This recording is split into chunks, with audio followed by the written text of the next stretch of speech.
previous video, I talked about the 3 ways you can use to outthink uncertainty. In this video, I'm going to emphasize on the 3rd way, which is Satsang. Hey guys, my name is Maya and welcome to my channel.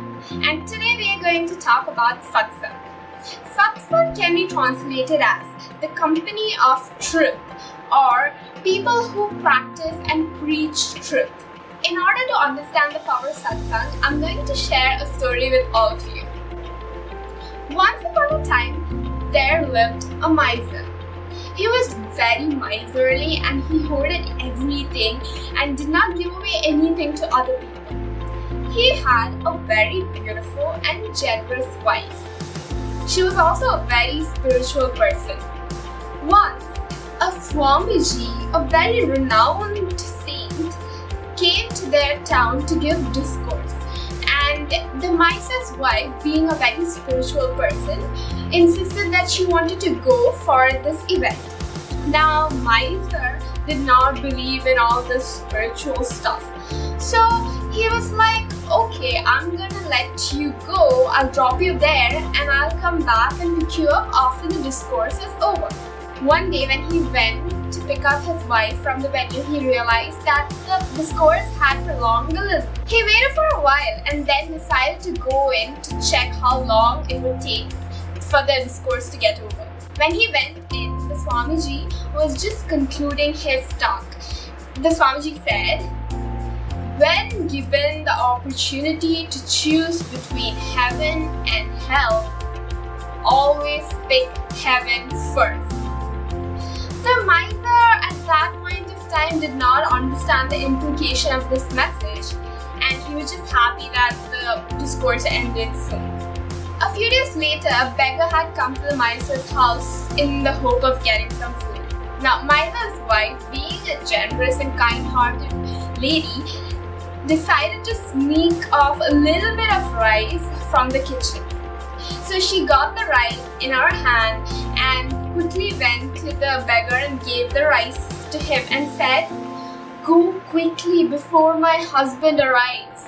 Unfortunately, at that point, miser comes outside the house and he sees this man holding on to his food, and he got so angry.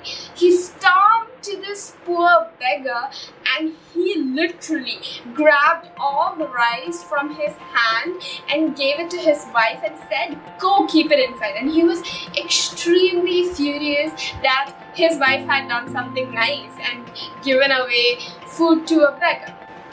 And the poor wife could also not do much because she had to obey her husband's orders.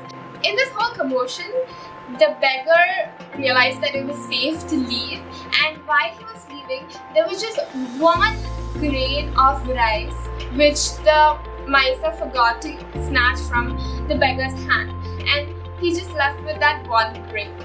A few months later, miser dies, and he goes to, the god of death, who's called the Yamraj.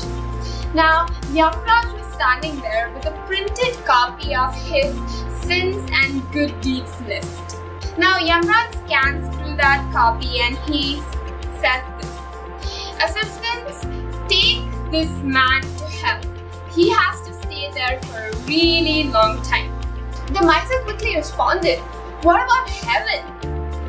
The Yamraj said that in your sins and good deeds list, there's not even a single good deed that he had done in his entire life, and it was all sins and hoarding and all the bad stuff. So he won't get any time in heaven. So miser was really sad and he pleaded Yamraj to check again and see if there's even a chance that he could go to heaven. So Yamraj again takes out the printed copy and checks. And while checking, he sees this one small good deed, and that was when he forgot to snatch that one grain of rice from the beggar's hand. Hey guys, so while editing, I just realized that I missed a very important part of the story.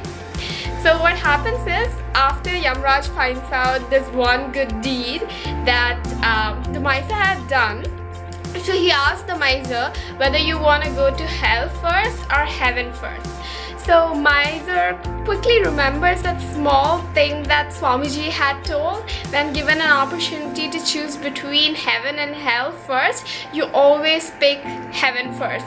Okay, so that's what he did. He picks heaven first. Back to the video. So Yamraj says to the assistant, okay, take him to heaven, but only for 2 minutes. That's all he gets. So the assistants take miser to the gates of heaven and they say, you only got 2 minutes. After that, you have to come outside. So miser just enters this beautiful place. It looks like a beautiful, magnificent garden, and it has a very beautiful gate and it looks so serene and nice. So he goes there and he gets this jolt of realization that this is what he's going to miss if he goes to hell. And if he had done a little bit more, if he had done a little bit more of good stuff while he was on earth, he would have gotten the opportunity to experience all that for long. So he gets all depressed and he sits on this bench in that beautiful garden and starts crying. Now a heaven dweller sees this miser crying, so he quickly rushes to him and asks, what happened? So the miser says that he only has 2 minutes in heaven and he would be in hell forever, and he's just regretting everything that he had done in his life. So the heaven dweller says, no, you don't have to go to hell. You see that small hall over there? Go in there and sit. The gods will be able to come there and take you from there. So the miser was kind of desperate and he decides to listen to the heaven dweller. So he rushes to the hall and he goes inside and sits. The assistants of Yamraj waiting outside were getting impatient because the miser was not coming outside. His quota of 2 minutes were over and still no sign of miser. So they quickly go to Yamraj and complain about miser. Heaven is a very peaceful place and you can't go there and snatch someone outside and drag this person outside. So Yamraj decides that he would deal this matter with God. God, after listening to the entire situation, ordered to summon the miser in front of him. Now when the miser came, God said, dear, you only have 2 minutes in heaven. Now you have to go to hell. Now miser lovingly says, no God, I don't have to go to hell. How can I go to hell?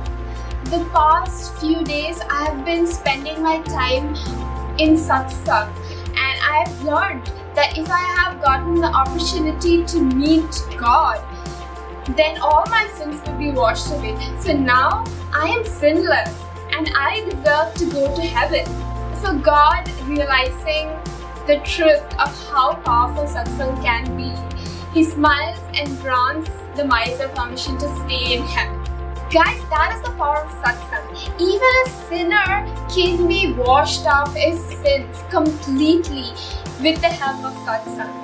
So build a loving community, build a community of God lovers and help each other reach that highest goal, which is God himself. That's all for today, guys. I hope you enjoyed this video and I hope you enjoyed the story as well. And make sure that you practice the message of this story. I'll see you guys next time. Till then, bye-bye.